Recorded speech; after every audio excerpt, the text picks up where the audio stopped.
하나님의 말씀은 로마서 9장 1절에서 18절까지 말씀입니다. 로마서 9장 1절에서 18절까지 말씀입니다. 좀 길지만 우리 함께 한 목소리 합독해 보겠습니다. 내가 그리스도 안에서 참말을 하고 거짓말을 아니하노라. 나에게 큰 근심이 있는 것과 마음에 그치지 않는 고통이 있는 것을 내 양심이 성령 안에서 나와 더불어 증언하노니, 나의 형제 곧 고륙의 친척을 위하여 내 자신이 저주를 받아 그리스도에게서 끊어질지라도 원하는 바로라. 그들은 이스라엘 사람이라. 그들에게는 양자됨과 영광과 언약들과 율법을 세우신 것과 예배와 약속들이 있고, 조상들도 그들의 것이요 육신으로 하면 그리스도가 그들에게서 나셨으니 그는 만물 위에 계셔서 세세의 찬양을 받으실 하나님이시라. 아멘.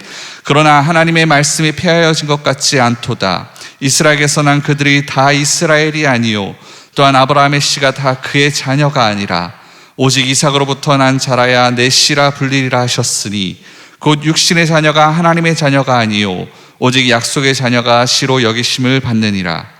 약속의 말씀은 이것이니, 명년이 때에 내가 이르리니 사라에게 아들이 있으리라 하심이라. 그뿐 아니라 또한 리브가가 우리 조상 이삭 한 사람으로 말미암아 임신하였는데, 그 자식들이 아직 태어나지도 아니하고 무슨 선이나 악을 행하지도 아니한 때에 택하심을 따라 되는 하나님의 뜻이 행위로 말미암지 않고 오직 부르시는 이로 말미암아 서게 하려 하사, 이스라엘에게 이르시되 큰 자가 어린 자를 섬기리라 하셨나니, 기록된 바 내가 야곱은 사랑하고 에서는 미워하였다 하심과 같으니라. 그런즉 우리가 무슨 말을 하리요? 하나님께 불의가 있느냐? 그럴 수 없느니라. 모세에게 이르시되 내가 긍휼히 여길 자를 긍휼히 여기고 불쌍히 여길 자를 불쌍히 여기기라 하셨으니, 그런즉 원하는 자로 말미암음도 아니요 다른 박제를 자로 말미암음도 아니요 오직 긍휼히 여기시는 하나님으로 말미암음이라.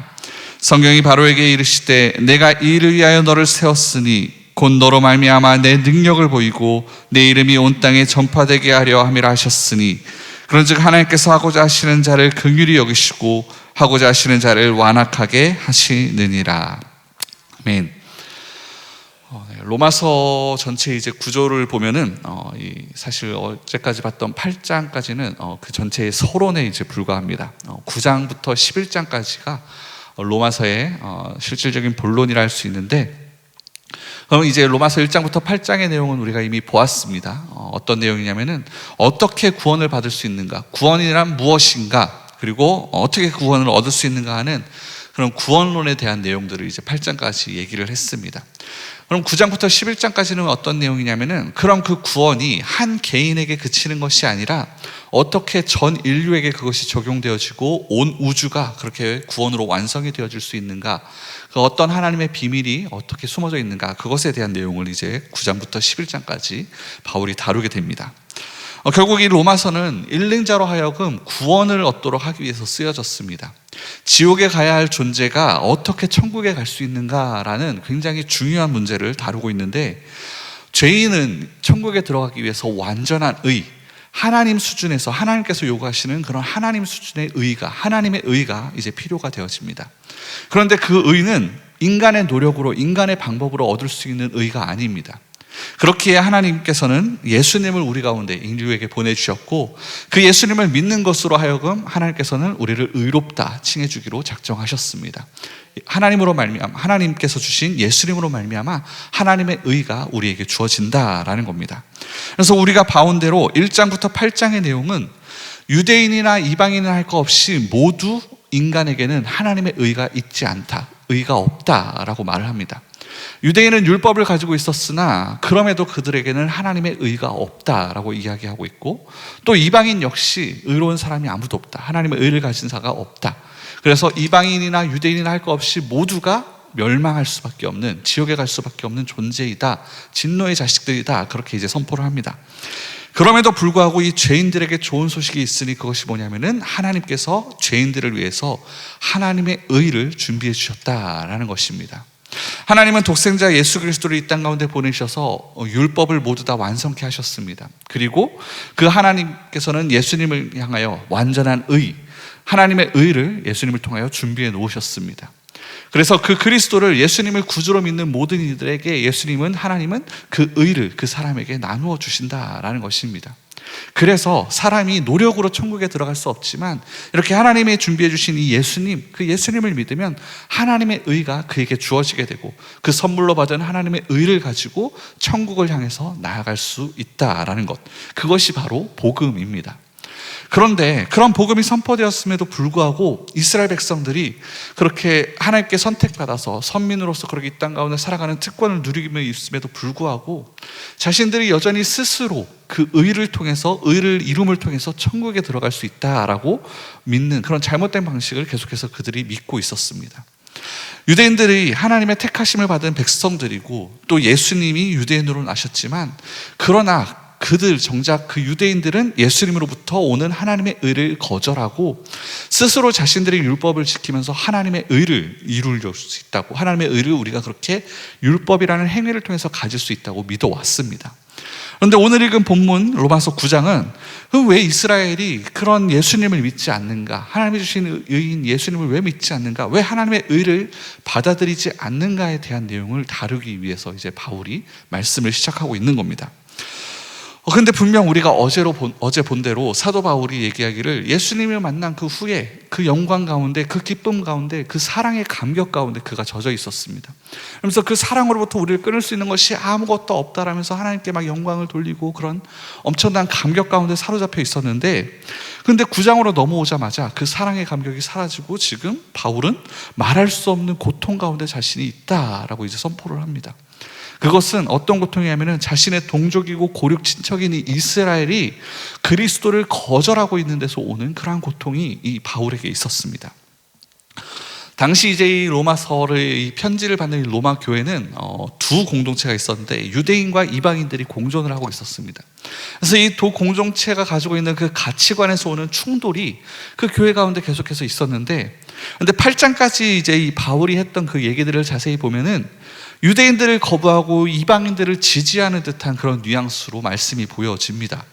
그러니까 로마 교회 안에 있는 이 유대인들이 로마서의 편지를 읽을 때 오해를 할 수 있는 그런 부분들이 있다라는 거죠. 그런데 바울은 지금 그것이 아니다, 그게 아니라 유대인들의 구원 문제는 내가 지금 말할 수 없는 고통 가운데, 그 근심 가운데 고민하고 있는 매우 중요한 안건이다 라고 이제 이야기를 하고 있습니다. 그러면서 이제부터 바울은 이스라엘에 대한 그 하나님의 오래된 약속이 어떻게 지금 이 땅 가운데 이루어질 수 있는 건지에 대해서 이제 바울이 설명을 하게 되어집니다.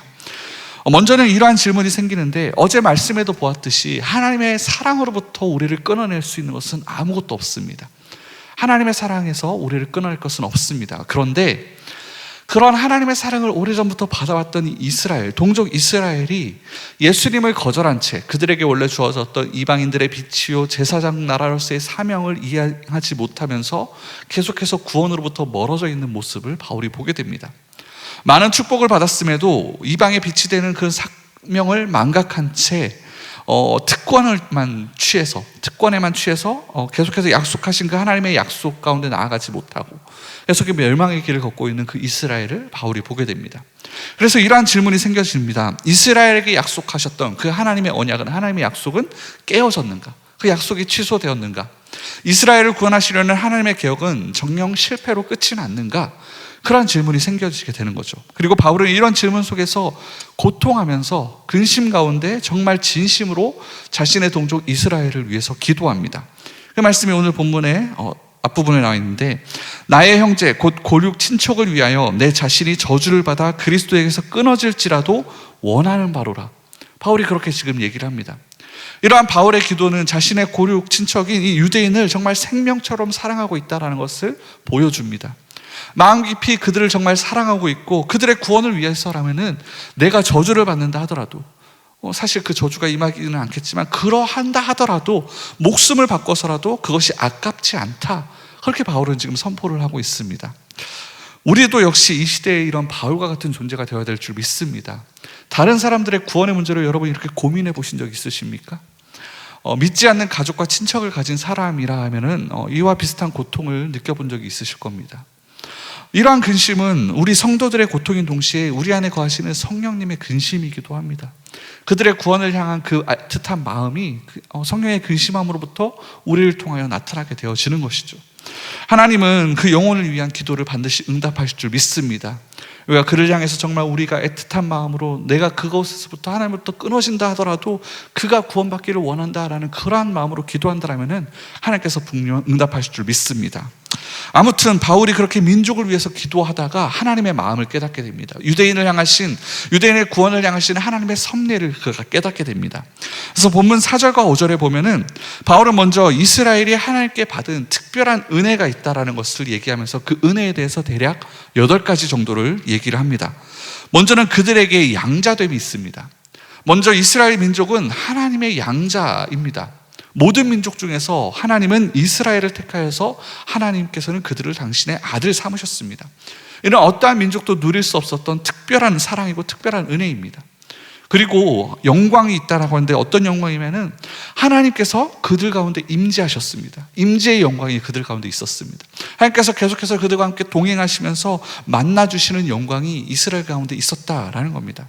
그리고 또 언약들이 있었고 율법과 예배와 약속과 그리고 조상들이 그들의 것이고 또 그리스도가 그들에게서 나셨다. 그들에게는 메시아의 조상이 되는 굉장히 큰 축복이 그들 가운데 있었습니다. 이는 앞에서 말한 많은 복보다 다른 복보다 더 큰 복이라고 할 수 있는데, 그런데 정작 그러한 그들이 하나님이 보내주신 메시아를 거절함을 통해서 구원받지 못하고 있는 상황 가운데 있습니다. 자, 그렇다면 이스라엘이 이제는 영원히 하나님으로부터 그렇게 버림을 받은 것이냐? 그런데 바울이 말씀합니다. 그러나 하나님의 말씀이 폐하여진 것 같지 않도다. 바울은 그렇지 않다라고 말씀합니다. 이스라엘이 하나님께 그렇게 반역을 하였지만, 하나님께서 보내주신 메시아 예수 그리스도를 거절하였지만 그들을 향한 하나님의 약속은 취소되지 않았으니 그 이유는 이스라엘에게서 난 그들이 다 이스라엘이 아니다라고 하면서 8절에서 이런 이야기를 합니다. 곧 육신의 자녀가 하나님의 자녀가 아니요 오직 약속의 자녀가 씨로 여김을 받느니라. 이스라엘이 둘이 있습니다. 하나는 지금 혈통을 따르는 육신의 자녀, 혈통인 이스라엘이고, 또 하나는 약속의 자녀, 약속을 받은 영적 이스라엘, 이렇게 둘이 있다라고 얘기합니다. 사도 바울은 이 육신의 자녀와 약속의 자녀에 대해서 얘기를 하면서 먼저 아브라함과 이삭의 예를 이제 들게 되어지는데, 우리가 창세기 12장에 보면 하나님께서 아브라함에게 내가 너로 하여금 큰 민족을 이루리라 약속을 해주십니다. 그리고 내 몸에서 복의 씨가 날 것이다 라고도 이제 말씀해 주십니다.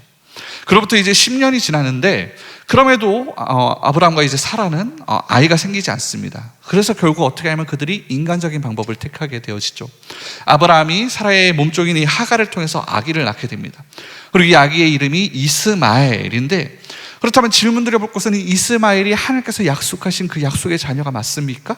아닙니다. 그죠? 이 아브라함과 사라의 인간적인 생각으로 낳은 육신의 자녀입니다. 그래서 하나님께서는 이 이스마엘이 태어났을 때 이가 당신의 약속하신 자녀가 아니다라고 말씀을 합니다. 대신 인간의 방법이 모두 끝이 나고 인간으로서는 어떻게 할 수 없는 상황 가운데 사라가 더 이상 소망이 없다, 아이를 낳을 수 없다라고 여겨지는 그때에 하나님께서 자녀를 주십니다.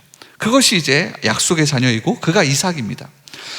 보면은 이스마엘과 이삭 둘 다 이 아브라함의 혈통입니다. 그런데 이삭은 약속의 자녀로서 선택받았습니다. 즉 이 말은 뭐냐면 하나님의 선택은 인간의 혈통과 상관없이 주어질 수 있다라는 겁니다. 그러면서 또 바울은 또 한 가지 예를 더 가져옵니다. 10절부터 나오는 이 이삭의 아내인 이 리브가에 대한 이야기가 등장을 하는데, 이삭이 리브가를 통해서 에서와 야곱 두 아들을 얻게 되어집니다.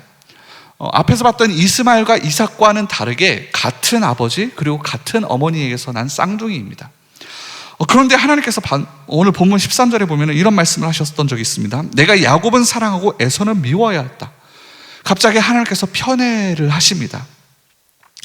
여기 이제 사랑하고 미워하였다라는 말씀에서 이 미워하였다라는 단어가 사실은 우리가 생각하는 그 미워함과는 조금 다른 의미인데, 이것은 이제 내일 좀 자세히 다루도록 하고, 어쨌든 하나님께서 이스마엘이 아닌 이삭을 택하신 것은 그가 이삭이 약속의 자녀이기 때문에, 이스마엘은 인간적인 방법으로 난 자기이기 때문에 약속이 아니었기 때문에 그럴 수 있다라고 우리가 이해가 되어지는데, 그런데 쌍둥이로 난 이 에서와 야곱의 경우는 둘이 같은 혈통이고 둘이 같은 저걸로 태어났지만 에서는 택하지 아니하시고 야곱을 택하신 그런 하나님의 마음을 볼 때에, 그러면서 한쪽은 사랑하시고 한쪽은 미워했다 말씀하시는 이 모습을 볼 때에 우리가 이해가 되어지지 않습니다. 쉽게 받아들여지지 않는다라는 것이죠. 지금 바울이 이러한 이야기를 꺼내고 있는 이유는 무엇이냐면, 무슨 말을 하고자 하는 것이냐면은, 당시 이스라엘 백성들은 자신들이 아브라함의 자손이기 때문에, 그러한 혈통을 의지하고 있기 때문에 우리가 구원을 까놓은 당사자이다 라고 여겼습니다. 그래서 예수는 필요 없다, 우리는 혈통으로 약속의 자녀이고 우리에게는 지금 율법이 주어져 있기 때문에 우리가 행위로서는 그 율법을 따르고 있으니 우리는 구원을 받을 수 있다라고 여기면서 그렇게 살아왔습니다. 그런데 그런 이스라엘 향해서 바울은 지금 무슨 얘기를 하고 있냐면, 8장까지 얘기했던 것처럼 구원은 그러한 행위와 혈통으로 나는 것이 아니라 예수 그리스도를 믿는 가운데, 그렇게 해서 그 믿음을 통해서 하나님의 의롭다 하심을 받아야만 우리가 구원을 받을 수 있다라는 것을 얘기해 주고자 하는 겁니다.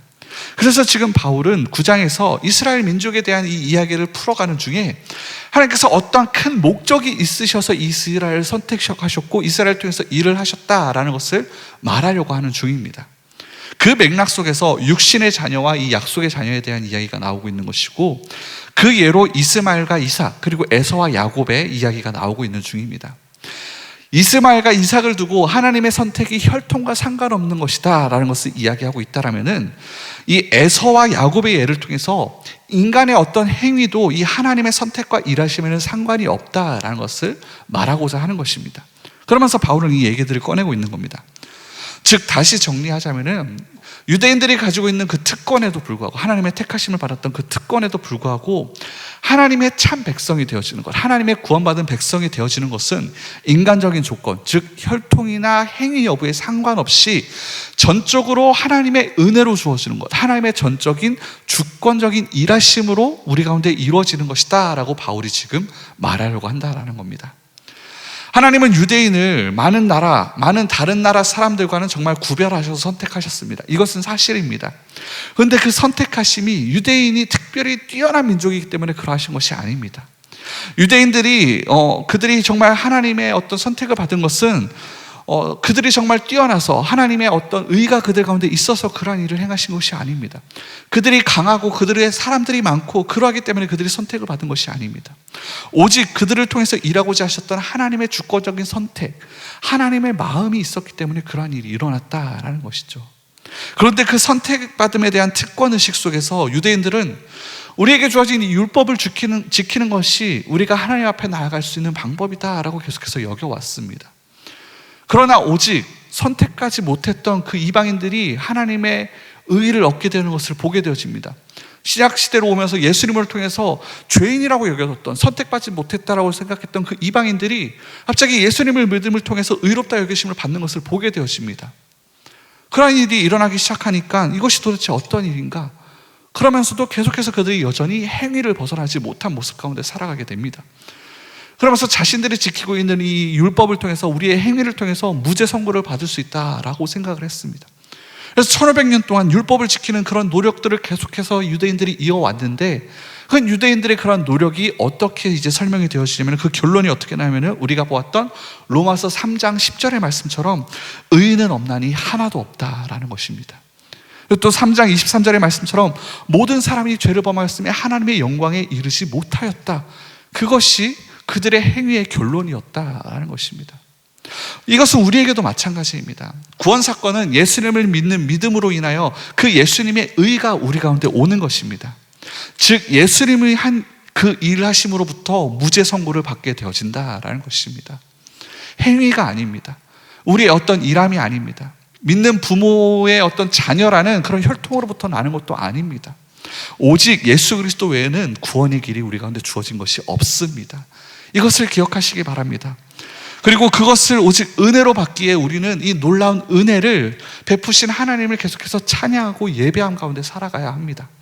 이것이 우리의 어떠함 때문에 주어진 것이 아니라 전적으로 하나님의 일하심 가운데, 하나님의 선택하심 가운데 우리 가운데 주어졌다는 것을 우리가 기억하면서 그 하나님의 은혜 앞에 우리가 무릎 꿇어야 될 줄 믿습니다. 그리고 다만 우리가 해야 할 것은 하루하루 주어진 우리의 모든 삶 가운데 그 사랑에 감사하며, 그 끊어지지 못할 그 사랑 가운데 그 은혜에, 그 구원에 감사하며 하루하루 그 일을 행하실 하나님께 찬양하고 예배하며 영광 돌리며 살아가는 것, 그것이 우리 가운데 필요한 줄 믿습니다. 오늘 하루 내게 주어진 그 구원의 은혜에 감사하시면서 그 감격 가운데 하루를 살아낼 수 있기를 주님의 이름으로 축원을 드립니다. 그리고 또 특별히 말씀드릴 것은, 바울이 정말 그렇게 애통하면서 그 민족의 구원을 열망했던 것처럼 우리 역시 죽어가는 많은 이들을 향해서 그러한 마음을 품고 우리의 가슴에 그들을 품고 그들을 위해서 기도하면서 전할 수 있기를 주님의 이름으로 축원을 드립니다. 그들 역시 하나님의 은혜가 필요한 자들입니다. 하나님의 구원이 필요한 자들입니다. 그것을 기억하시면서 그들 역시 하나님의 구원을 받은 백성으로서 하나님을 예배할 수 있는 그 기쁨을 누릴 수 있게 해달라고, 그러한 마음에 갈망 가지고 기도하는 저 여러분 되기를 주님의 이름으로 축원을 드립니다. 기도하겠습니다.